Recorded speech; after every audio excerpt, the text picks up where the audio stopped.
তো বন্ধুরা, তোমরা সবাই কেমন আছো? আশা করি আমিও ভালো আছি। আজকে রান্না করব ডাটা দিয়ে। আমাদের ওইদিকে তো পরে মাইরা, এখানকার মানুষেরা বলে ডাটা। তো এই ডাটা একদম গৃহস্থী ডাটা, চিকন চিকন। তো এখন আমি এগুলা কেটে নিতেছি, চিংড়ি মাছ দিয়ে রান্না করব।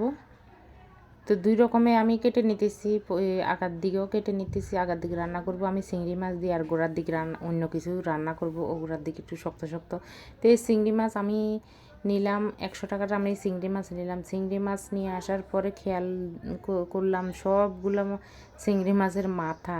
চিংড়ি মাছ কই, আমি পরে কায়রা বেটা তো আমার ঠকিয়ে দিল সবগুলো চিংড়ি মাছের মাথা। তো এখন এই যে কেটে ধুয়ে সব কিছু রেডি করে নিলাম। আলু কেটে নিলাম, আর চিংড়ি মাছের খোসাও নিয়ে নিলাম। ভর্তা করব। চিংড়ি মাছের খোসা কিন্তু ভীষণ মজা ভর্তা করলে। তো এখন মশলা বেটে নেব। তো মশলা এখানে নিয়ে নিলাম আমি, জিরা, ধনিয়া, আদা। তো এই একসঙ্গে বেটে নেব। তো সব কিছু গুছিয়ে রান্না করা খুবই কষ্টকর একটা। এর ভেতরে বাটা মশলা খেলে তো আর কথাই নেই।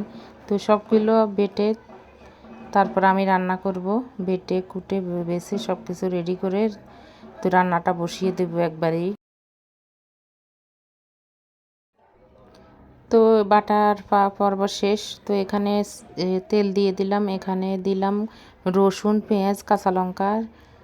একটু ভাজা ভাজা করে চিংড়ি মাছের মাথাগুলো আমি দিয়ে দেবো এখানে। চিংড়ি মাছের থেকে চিংড়ি মাছের মাথা বেশি। দোকানদার মনে হয় আমাকে একদম মাথাগুলো বেছে বেছে দিল, এমন অবস্থা আর কি। তো এখন আমি এই যে একটু ভাজা ভাজা করে এখানে পাশের চুলোয় আবার বসিয়ে দিলাম। আমি এখানে এই ডাটা রান্না করব। তো এক পাশে চিংড়ি মাছের কষা ভর্তা করব, বসিয়ে দিলাম। আর এখানে আমি চিংড়ি মাছ ভেজে নিতেছি। তো ভাজা শেষ, এখন তুলে নেব।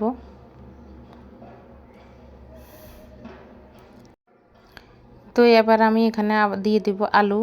আলুগুলো একটু ভাজা ভাজা করে নেব। আজকে একদম অন্যভাবে আমি এই ডাটার রেসিপিটা তোমাদের দেখাবো। আশা করি ভালো লাগবে। তো আশা করি ভালো লাগবে তোমাদের। তো এখন এই ডাটা দিয়ে দিতেছি। আলু একটু ভাজা ভাজা হয়ে করে নিলাম। তো এবার ডাটা সব দিয়ে দিলাম, দিয়ে এবার কষিয়ে নেব। তো আমি পাতাও দিয়ে দিলাম, একদম যেগুলা কচি কচি পাতা সেগুলো দিলাম। তো পরিমাণ মতন এখানে লবণ দিয়ে দিলাম। তো এখন এই যে কমে আসছে, অনেকটাই ছিল, এখন কমে আসছে। তো এখন এখানে পরিমাণ মতন হলুদ দিয়ে দিলাম, লবণ হলুদ দিয়ে দিলাম। তো এখন একটু সামান্য কষিয়ে জল দিয়ে দিব। তো পরিমাণ মতন আমি এখানে জল দিয়ে দিলাম।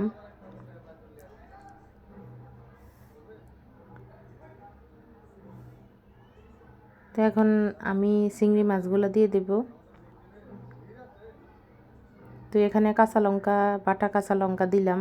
এখানে কোনো আর শুকনো লঙ্কা আমি দেব না, আজকে কাঁচা লঙ্কা দিয়ে রান্নাটা করব। তো এখন নামিয়ে নিতেছি, এখন ফোড়নটা দেব।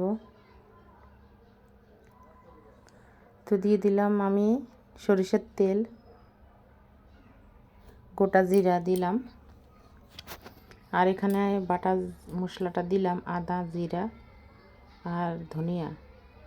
তো ধনিয়া অনেকে কম খায়, তবে এখন আসছে, গরম আসছে, তো শীতকালে তো ধনিয়া পাওয়া যায়। আর গরমকালে এইভাবে গোটা ধনিয়া বেটে রান্না করলে ভীষণ মজা হয়। অনেকে আমরা তো অনেকে আছি অলসতার কারণে বাটা মশলাটা কমই খাই। আসলে বাটা মশলার রেসিপিগুলা যে খায় সে বুঝে, একবার যে খেয়ে মজা পায় সে প্রতিদিনই বাটা মশলা দিয়ে খেতে পছন্দ করে।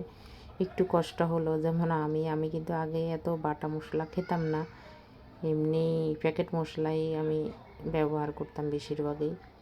তো এখন বেটে রান্না করাটাই আলাদাই মজা। তো এখন এই যে ভর্তা আমি বেটে নিতেছি। এখানে আমি কিন্তু যখন আমি খোসাগুলো টেলে নিলাম তখন আমি লবণ দিয়ে দিলাম। তো শুধু আমি বেটে নিলাম, আর এর ভিতরে কিছুই দিই, একদম মিশভাবে আমি বেটে নিলাম। তো চিংড়ি মাছের খোসা একদম মিশ করে বাটা লাগে, তা না হলে মুখে খোসা খোসা লাগে, ভয় আছে। তো আমি আর একটা বাটা দিয়ে তুলে নেব। তো তো একদম মিশ করে আমি বেটে তুলে নিলাম। তো এই আরেকটা চুলায় আমি মাছের তরকারিও বসিয়ে দিলাম। আজকে আমার অনেকগুলোই তরকারি হয়েছে, মিষ্টি কুমড়া ভাজি, ডাঁটার তরকারি, চিংড়ি মাছ খোসা ভক্তা, ডাঁটা দিয়ে চিংড়ি মাছের রেসিপি, মাছ চচ্চড়ি, এই হলো আজকে রান্নাবান্না। তো এই আমার রান্নাবান্না আজকে তোমাদের কাছে কেমন লাগলো অবশ্যই জানাবে, একটু লাইক দিবে, শেয়ার করবে। যারা ইউটিউব থেকে দেখতেছো তারা দয়া করে একটু সাবস্ক্রাইব করবে, অনুরোধ রইল। ধন্যবাদ। আজকের মতন টাটা।